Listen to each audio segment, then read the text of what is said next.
Bonjour à tous, bonjour Hervé Morin. Bonjour Guillaume Darry. Alors on va revenir bien sûr sur cette crise liée à l'épidémie de coronavirus, mais d'abord ces images de violences policières qu'on a vues hier avec cet homme producteur de musique violemment frappé par des policiers. Est-ce que c'est un cas isolé ou est-ce qu'il y a un problème structurel de violence dans la police ? Très clairement, ces images, bien entendu, et ces violences sont inacceptables. Ça, il n'y a aucun doute pour personne, je crois. La question, elle est assez simple. Est-ce que le besoin de sécurité de nos compatriotes, qui est réel, effacerait un tant soit peu l'exigence républicaine, l'exigence de respecter les principes qui sont les nôtres? Bien entendu, non. Et je crois qu'il y a derrière ça un sujet simple aussi, c'est la question de la formation de nos policiers, la question aussi du commandement de nos policiers, et bien sûr aussi le fait que le pouvoir politique soit absolument inflexible sur les principes qui sont les nôtres. Je pense que c'est ça l'équation majeure. Et on voit bien derrière tout ça que l'idée farfelue du gouvernement et du ministre de l'Intérieur d'interdire la diffusion des films liés aux actions de police et de gendarmerie était une erreur magistrale. Gérald Darmanin dit qu'il veut et qu'il est prêt à réécrire cet article 24. Enfin, c'est pas suffisant. J'entends. Non, mais on peut tout à fait assurer la sécurité de nos policiers et de nos gendarmes en floutant les visages, leurs visages, sans pour autant empêcher la diffusion des actions de la gendarmerie et de la police. Et donc le cadre, il est assez simple. La démocratie, elle impose aussi la transparence. Et la transparence consiste aussi à permettre aux policiers, en effet, de faire leur boulot, mais aussi, et de le faire en sécurité pour eux-mêmes et pour leur famille, mais en même temps d'avoir les moyens de contrôle démocratique. Parce que vous avez vu que dans l'opération et dans cette affaire du producteur de films ou de musique, il y a non seulement violation du domicile, non seulement des actes de violence à l'égard de ce fameux Michel, mais il y a aussi un faux en écriture publique, c'est-à-dire qu'on a la totale.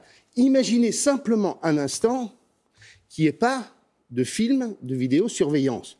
Comment voulez-vous ensuite vous défendre s'il n'y a pas un maximum de moyens de transparence ? Est-ce que Gérald Darmanin, le ministre de l'Intérieur, est à la hauteur de son poste ? Il était hier sur ce plateau, il a dit qu'il allait révoquer, si les faits sont prouvés, il y a peu de doute, qu'il allait révoquer ces 4 policiers. Est-ce qu'il est à la hauteur, Gérald Darmanin ? Non, mais je ne vais pas rentrer dans ces débats politiciens. Voilà, je pense que... Vous avez parlé de la responsabilité du pouvoir politique il y a quelques instants. Je pense qu'il y a très clairement besoin de rappeler que l'exigence de sécurité de nos compatriotes n'efface en rien les exigences républicaines.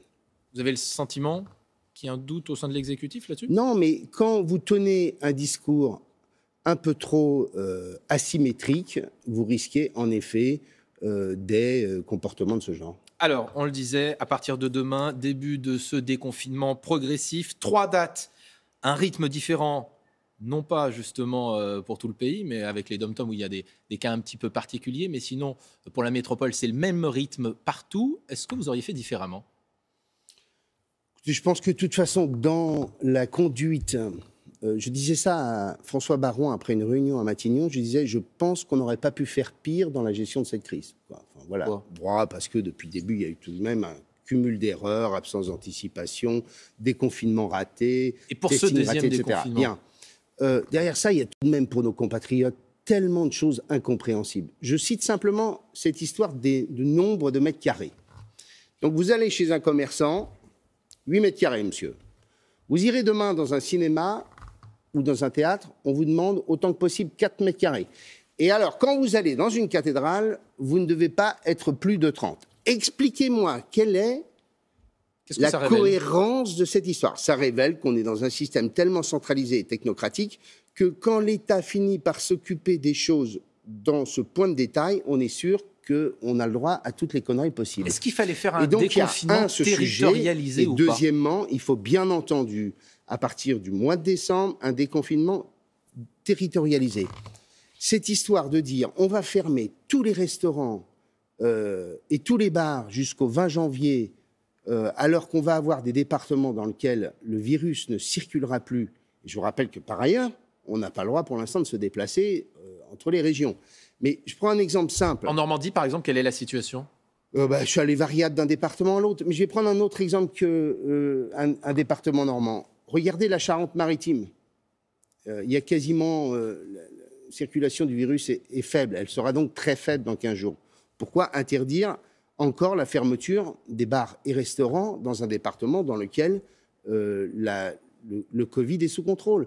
Donc il faut avoir un peu d'intelligence et considérer, comme dans tous les pays européens, qu'une place est faite à un dialogue entre le pouvoir central et les territoires pour bâtir le modèle de déconfinement. Ce dialogue aujourd'hui n'existe pas, Hervé Morin ?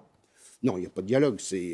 Très franchement, les réunions que nous avons, ce sont des réunions pour amuser la galerie. En tant que président de région, vous n'avez pas été consulté sur ce déconfinement ? Non, on n'est pas consulté et de toute façon, aucune force politique n'est consultée. On est tout de même. Il y a eu des réunions. Je vous laisse quand même imaginer dans quelle démocratie on est. On est dans une démocratie où 30 millions de nos compatriotes se retrouvent devant une télévision pour entendre le message du chef de l'État qui seul décide. C'est la Ve République. Des choses. Ouais, eh bien écoutez, la Ve République, ça fait longtemps que je pense qu'il serait temps d'en changer. Vous, comme beaucoup de Français, vous êtes très attentif à la question évidemment des commerces. Qu'est-ce que vous faites comme proposition? Qu'est-ce qu'on fait pour les aider? Est-ce qu'il y a des incitations fiscales? Écoutez, j'ai entendu parler d'une journée blanche. C'est quoi concrètement? Alors d'une part, il y a ce que fait ma région, la Normandie. On met en place des prêts participatifs pour restructurer la dette, pour améliorer la structure financière des entreprises. Non, mais là, on met quand même 80 millions d'euros sur cette affaire. On met 20 millions d'euros avec les intercommunalités pour accorder des subventions. La journée blanche, c'est quoi?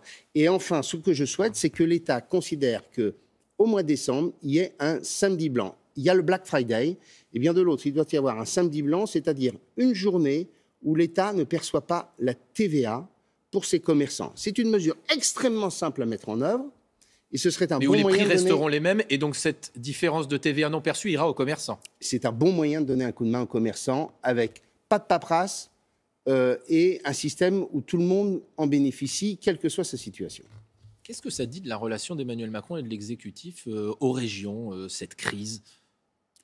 Écoutez, moi, ce que je sais, c'est que notre pays a besoin de changer de gouvernance publique. Tout le monde s'accorde à reconnaître que ce système centralisé crée de l'impuissance, crée de l'incompréhension, crée de l'injustice.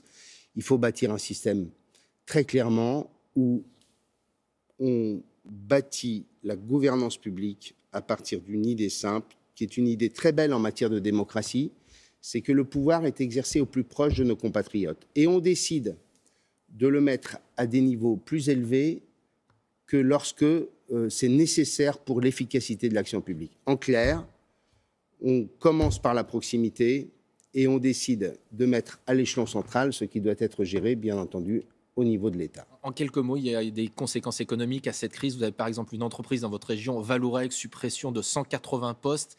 Qu'est-ce qu'il faut changer? Qu'est-ce que l'État doit faire? L'État doit... Présent 15% via la BPI. L'État doit dire deux choses, et je l'ai dit à la fois au PDG de Vallourec et je l'ai dit à Bruno Le Maire et à sa collègue ministre de l'Industrie.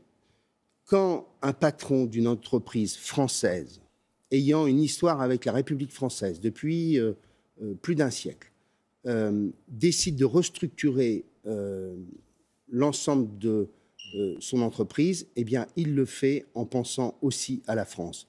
Je le disais au PDG de Vallourec, c'est tout de même ahurissant que vous fermiez une entreprise en Normandie en nous expliquant que cela permettra de conforter vos usines qui sont en Allemagne. Il y a un moment où il faut que ces dirigeants pensent qu'ils ont le droit aussi d'être patriotes, de penser à l'industrie française, aux salariés français et à l'économie française, et non pas seulement à une équation qui consisterait à dire « bon, l'Allemagne, c'est un écosystème industriel meilleur, donc on va foutre ça en Allemagne. » Moi, je vais vous dire, le président de Südzucker, quand il a fermé des industries sucrières en Normandie, dans les Hauts-de-France, il l'a fait au profit de l'industrie allemande. Et de temps à autre, il faut qu'on fasse la même chose. Merci beaucoup, Hervé Morin. C'était à vous, Laurent. Merci à tous les deux. Passez une belle journée.